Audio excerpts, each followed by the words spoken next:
The worst thing Diane ever did to me wasn't dragging my suitcase across that hardwood floor like it was garbage. It wasn't the way she smiled when she did it either, that slow, satisfied smile she'd perfected over 34 years of practice. It wasn't even the way my mother stood there, arms folded, nodding like it was the most natural thing in the world. Like I was the guest, like I was the one who didn't belong. No, the worst thing Diane ever did to me was make me small for so long that I almost forgot I was the one holding everything together. My name is Angelina Thompson. I'm 34 years old. I'm a freelance court reporter, which means I sit in rooms where truth is the only currency that matters, where every word gets transcribed, where nothing gets erased. I type other people's testimony for a living. I document the exact moment when someone's carefully constructed version of events meets the truth. The irony of that is not lost on me. For 3 years of early mornings, weekend depositions, skipped vacations, and a savings account I never touched, I put away every spare dollar I earned to fund one thing, one trip, a family reunion at a 6-bedroom luxury beach house in the Outer Banks, North Carolina. $25,000, paid in full, my name on the reservation, my credit card on file. My dream. Nobody knew. That was intentional. I'll explain why later.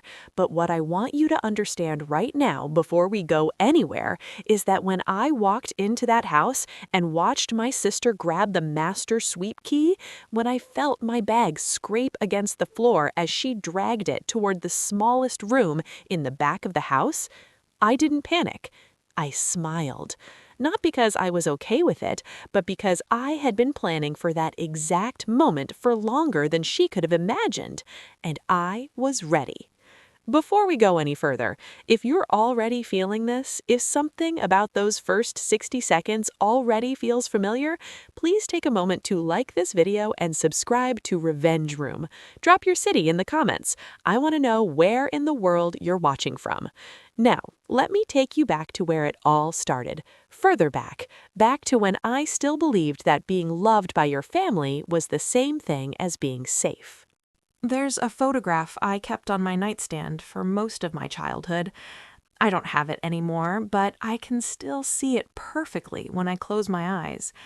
It's me and Diane at the beach. I'm maybe 7, she's 11. We're both squinting against the sun, our hair whipping sideways in the wind, and we're holding hands. Not posed, not for the camera, just holding hands, because that's what we did. Because the ocean was loud and the waves were unpredictable, and she was my big sister, and I trusted her completely.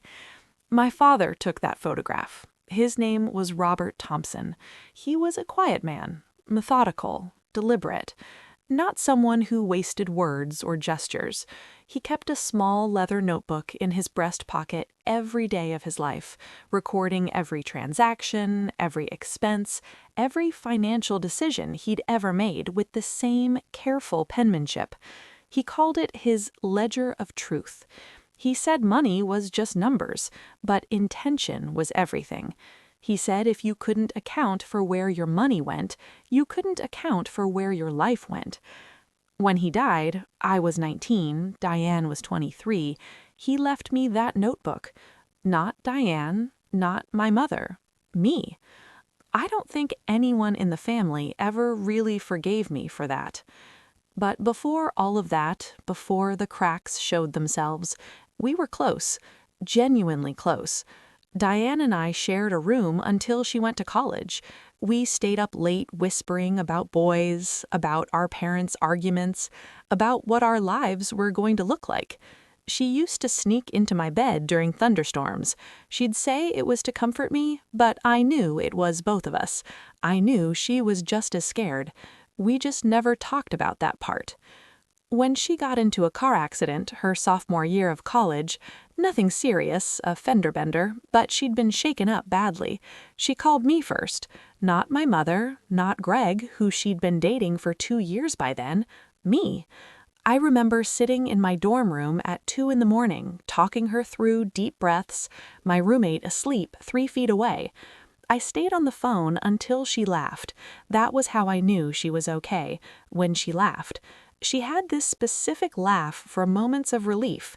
It was softer than her regular laugh, more exhale than sound. I knew every single register of my sister's voice. That's what makes the rest of this so hard to explain. Because when you've known someone's voice that intimately, when you've heard them be afraid and relieved and real, you build a certain kind of faith in them. Not the naive kind, the earned kind, the kind that feels like it has weight and history behind it. I moved to Raleigh after college for work. Diane and Greg settled in Charlotte.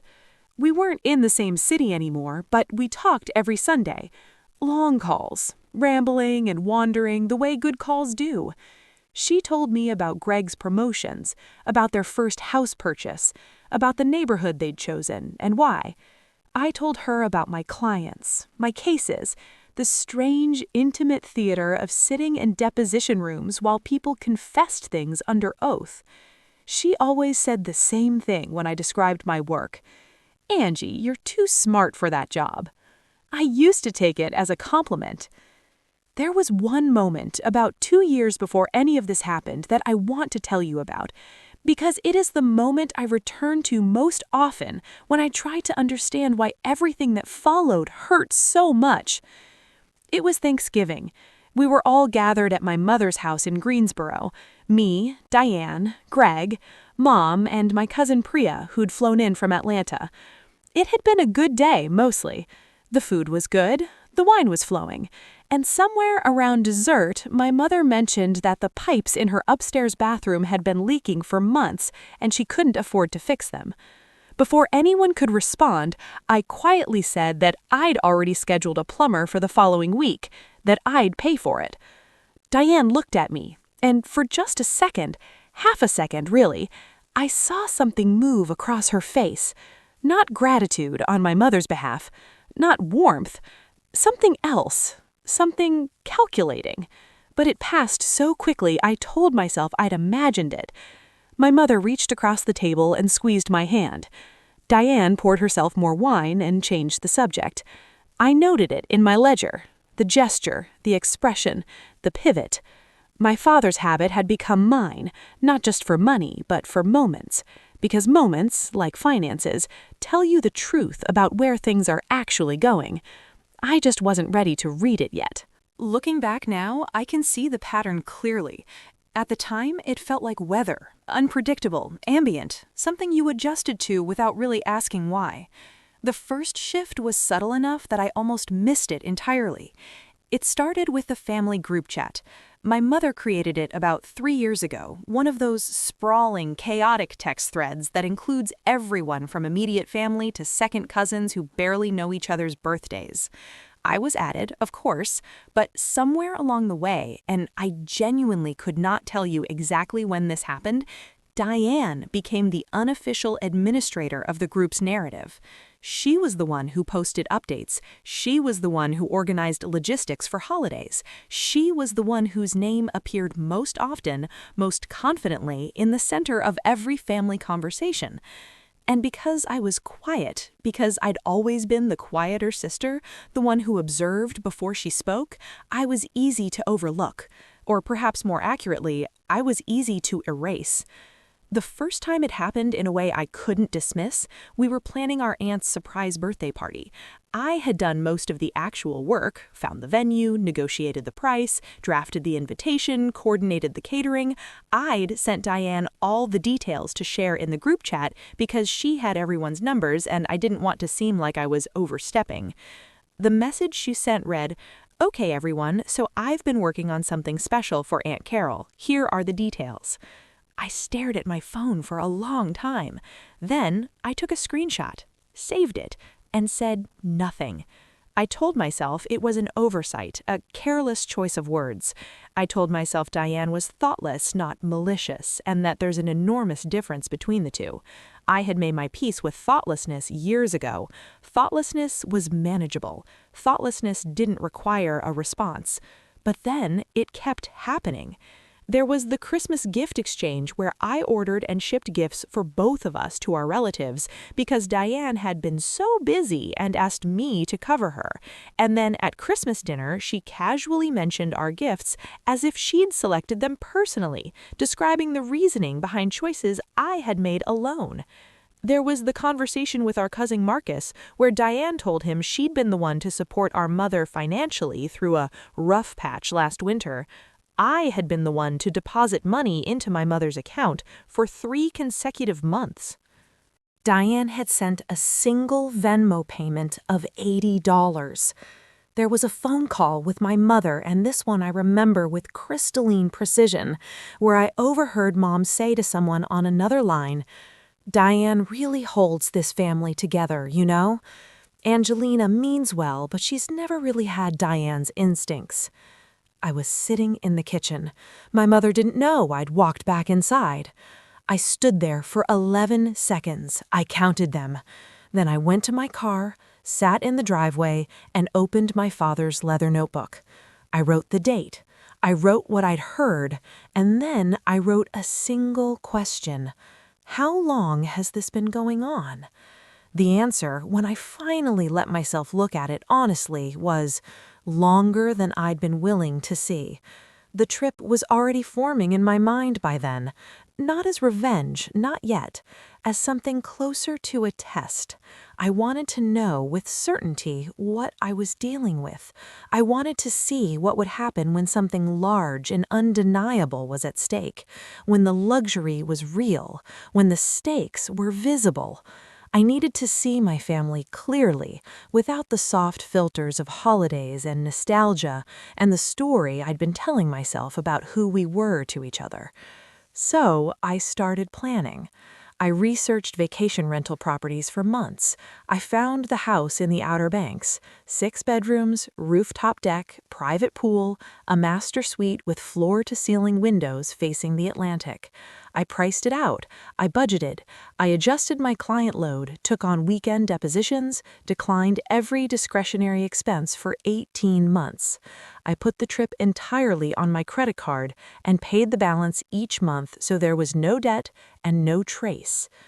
I told no one.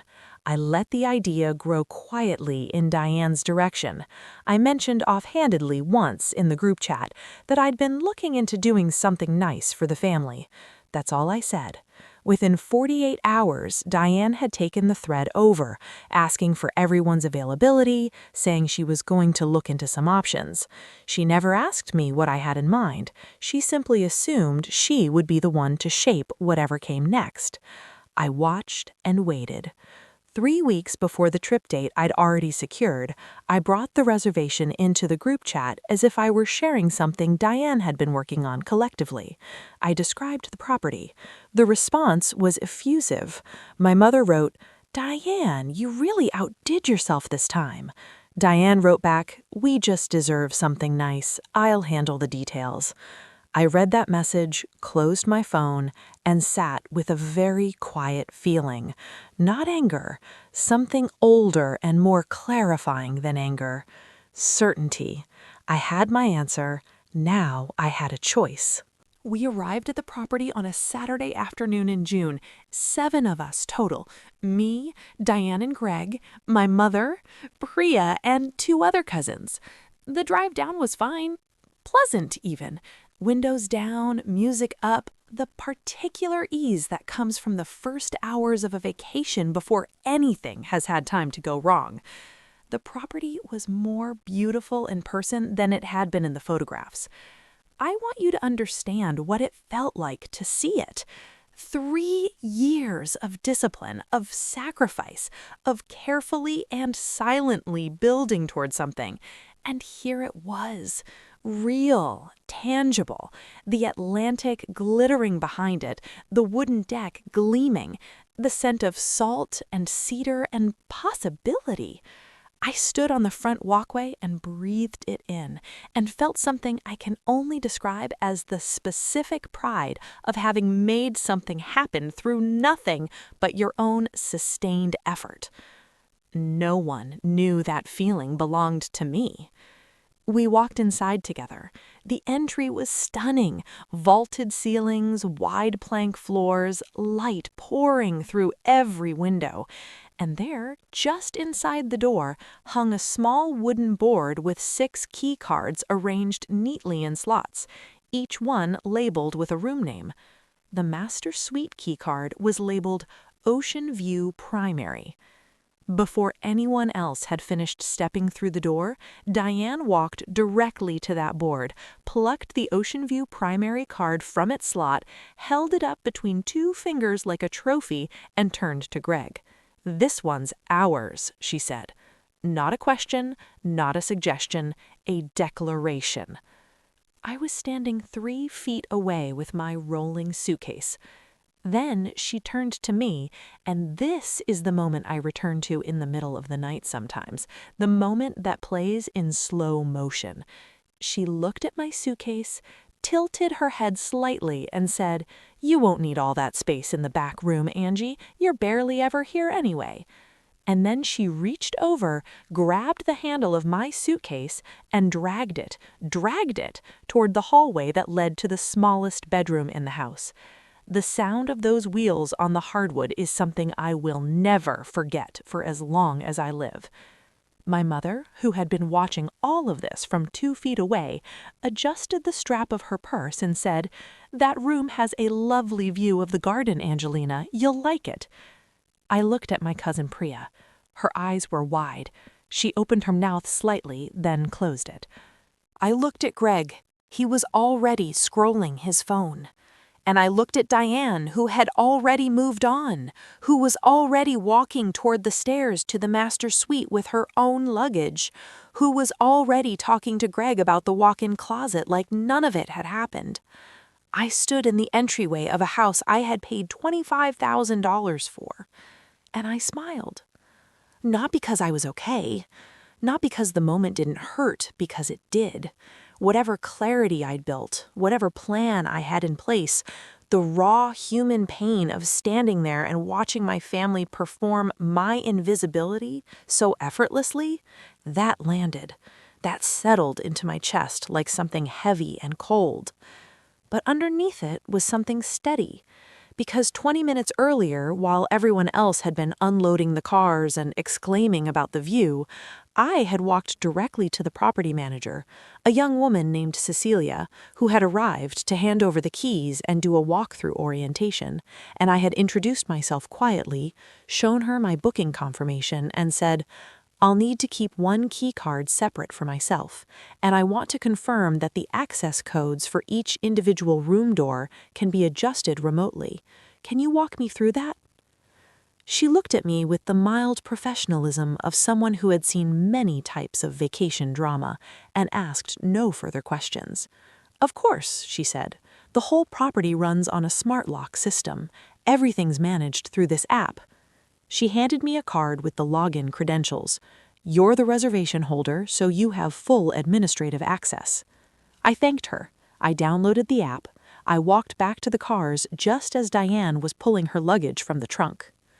So, when my suitcase was dragged across that floor, when my mother found the garden view lovely, when Diane floated up the stairs to claim what she believed was hers, I was already holding my phone, and the app was already open. I let them settle in first.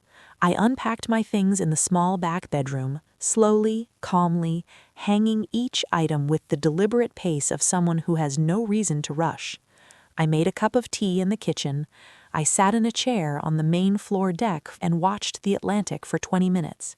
And then I opened the app. Diane and Greg's room, locked. My mother's room, locked. I poured myself a second cup of tea. The knock came 40 minutes later. I'm going to take a pause here for just a second. If this story is resonating with you, if you've ever felt the pain of being overlooked by the people who were supposed to see you most clearly, Please take a moment to like this video and subscribe.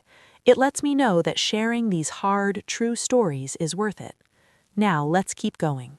The knock on my door wasn't even a knock, really. It was a pounding. "Angelina," Diane's voice, clipped and sharp. "Something is wrong with the room." I counted to 5 before I opened the door. She was standing in the hallway in her linen vacation outfit, keycard in hand, genuinely confused in the way that people who have never been denied anything are confused when something doesn't work. Not angry yet, not panicked, just confounded, like physics had briefly stopped cooperating. "My keycard isn't working," she said. "Neither's Greg's." "That's strange," I said. I said it with perfect calm. No smile, no edge, no theatrics. Just the flat, measured delivery of someone stating a simple observation. "Can you call the property manager?" she asked. "You seem to be on good terms with her." "I can," I said. "But actually, Diane, I think I should tell you something first." She looked at me, and I watched the confusion shift, not to understanding, not yet, just to a different kind of attention, the recognition that something was different about this moment, that I was standing differently, that my voice was different. The property is managed through a smart lock system. Everything runs through an administrative app, and the administrative access belongs to whoever made the reservation. A pause. "I made the reservation," I said. 3 years ago, I decided I wanted to do something meaningful for this family. I spent 18 months saving for it. $25,000, Diane. My money, my credit card, my name. The color left her face. From down the hall, I could hear my mother's voice. She'd emerged from her own room, key card in hand, similarly confounded. "Girls, what's going on?" "Angelina," Diane started. "I'm going to unlock the rooms," I said. "I want to be very clear about that. Everyone is going to have a wonderful vacation. That was always the intention. But I want you to understand what happened here today." Greg appeared at the top of the stairs. My cousin Priya materialized from the living room like she'd been listening for exactly this. "The reservation is in my name," I said, loudly enough for everyone to hear now. "I paid for this house, all of it, and I said nothing because I needed to see how this family behaves when they think someone else is in charge." Silence. The particular, devastating silence of people who have been caught not in a single act, but in a pattern.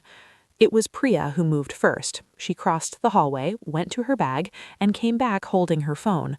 "She has something," she said quietly. She looked at me. I nodded. She opened the screenshots, the group chat going back 2 years. She began to read aloud. Diane's messages. "I've been working on something special. I'll handle the details." The request for Venmo payments from family members for planning costs that Angelina had actually absorbed. The private message to my mother that Priya had somehow obtained. Angie probably couldn't afford to contribute much. Let her think she helped. My mother made a sound I'd never heard from her before. Diane's face had passed through confusion, then exposure, then something that looked almost like grief. She sat down on the hallway floor. Actually sat down, right there, back against the wall. Greg stood above her and said nothing useful and everything predictable. "I didn't," Diane started. "You did," I said, not harshly, just accurately. I unlocked all the rooms from my phone. I walked upstairs, opened the master suite, and stood in the doorway for a moment. The ocean view was exactly as stunning as I had imagined it, floor to ceiling, endless blue. Then I turned around, walked back downstairs, and told everyone that dinner reservations were at 7, that the pool was heated, and that I hoped we could find a way to have a real conversation before the week was out. I was back on my balcony with my glass of wine by 4 o'clock. The rest of the week was not easy. I won't pretend it was. Diane barely came out of her room for the first 2 days. My mother cried twice I know of, and perhaps more that I don't. Greg went for long solitary walks on the beach, which I think was the most useful thing he could have done. Priya stayed close to me, quiet and steady in the way that only genuinely good people are. And I held the shape of myself. I held it carefully, like you hold something that has been through pressure and come out the other side, aware that it is real, that it survived, that it matters. I want to tell you something that I think gets left out of most stories like this one. The justice was real. The moment was real.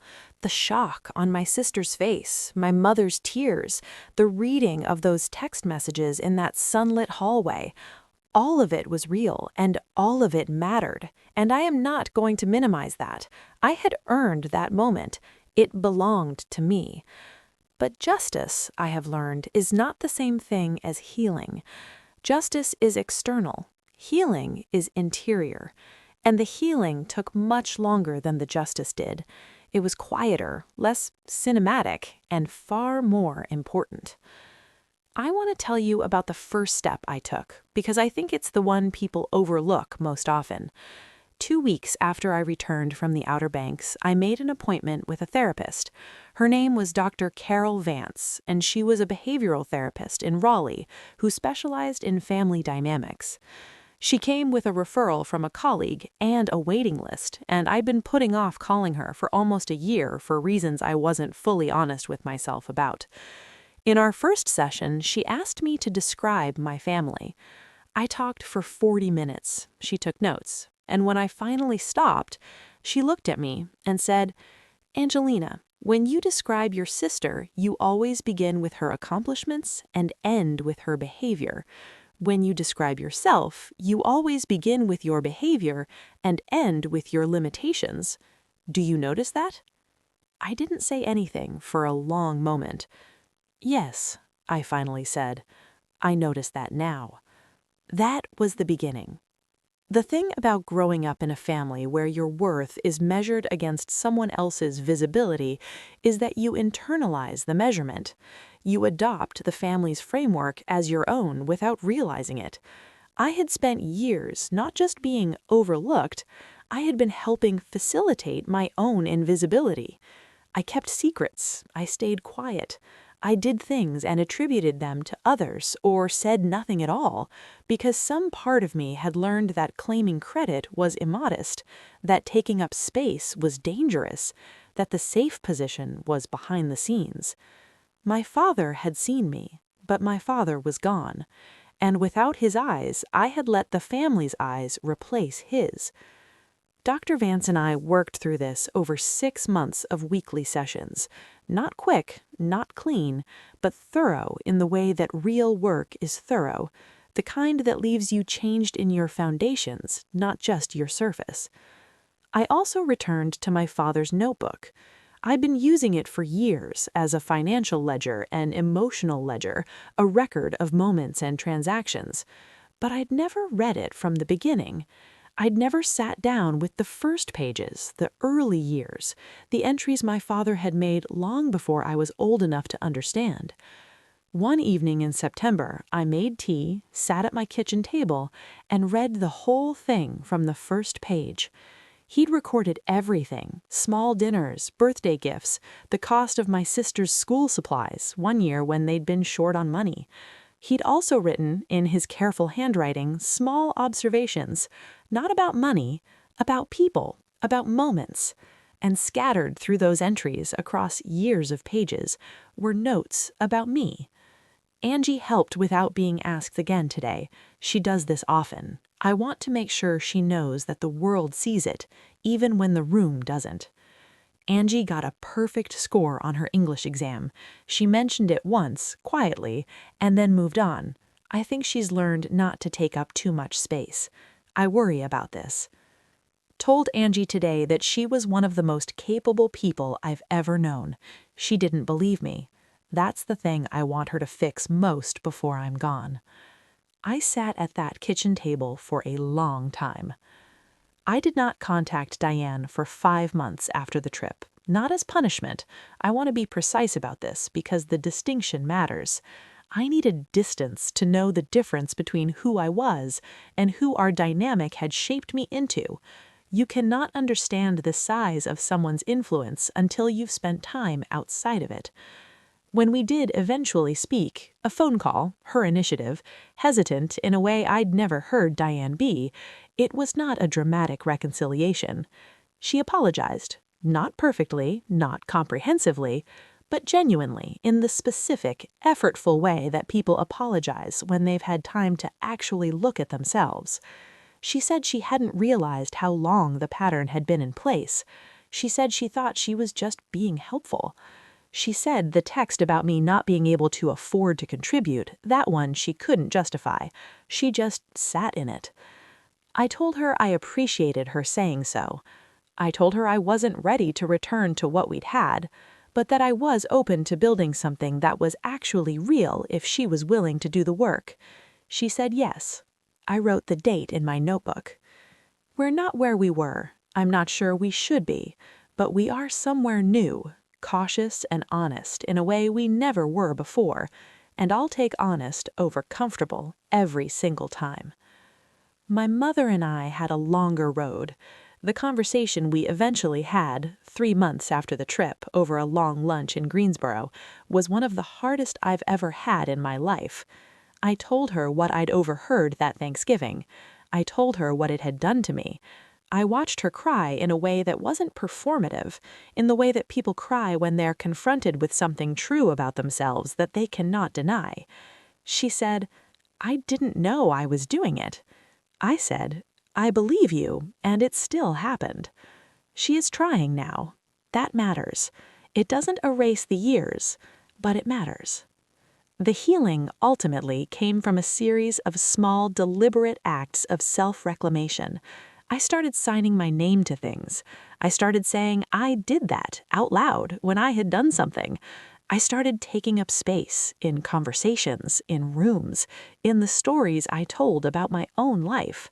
I started being visible on purpose. I started being someone my father would have recognized. The most painful thing my father said to me wasn't said in anger. It was said with a glass of champagne in his hand, a room full of people watching, and a smile on his face. That's the part nobody tells you about humiliation. They always imagine it arrives loud, with raised voices, broken dishes, slammed doors. But sometimes it arrives dressed in a tuxedo, polished and rehearsed, wrapped inside a toast at your own engagement party. Sometimes the person who unmakes you does it while clinking crystal and asking everyone to drink. My name is Aaliyah Smith. I'm 31 years old. I'm a municipal records archivist, which means I spend my days preserving documents, protecting paper trails, and ensuring that the truth, no matter how inconvenient, is always, always findable. It turns out that job description would save me. There were 200 guests in that ballroom. I know because my mother counted them 3 times, once when reviewing the venue contract, once when arranging the seating chart, and once when she called me the week before the party to remind me, in that particular tone of hers, that everything needed to go perfectly. Everything, she said, reflects on the family. She wasn't wrong. My father raised his glass, the room quieted. I watched him smile, that wide, comfortable smile he saves for audiences, and I felt something tighten in my chest. Not fear, something older than fear, something I had been carrying for years without a name for it. He said, "To my daughter who finally found a man desperate enough." 200 people gasped. Daniel, my fiancé, moved to stand. I put my hand gently on his arm. I walked forward, calmly, the way you walk when you have already decided. I reached into my bag and removed a single folded document. My father's face went pale. And that was the moment I stopped being invisible. But to understand what that document meant, you need to understand what it cost me to get there. Before we go any further, if you're already feeling this, if something about those first 60 seconds already feels familiar, please take a moment to like this video and subscribe to the channel. Drop your city in the comments. I want to know where in the world you're watching from. Now, let me take you back to where it all started. Not the engagement party, further back than that. Back to when I still believed that being loved by your family was the same thing as being safe.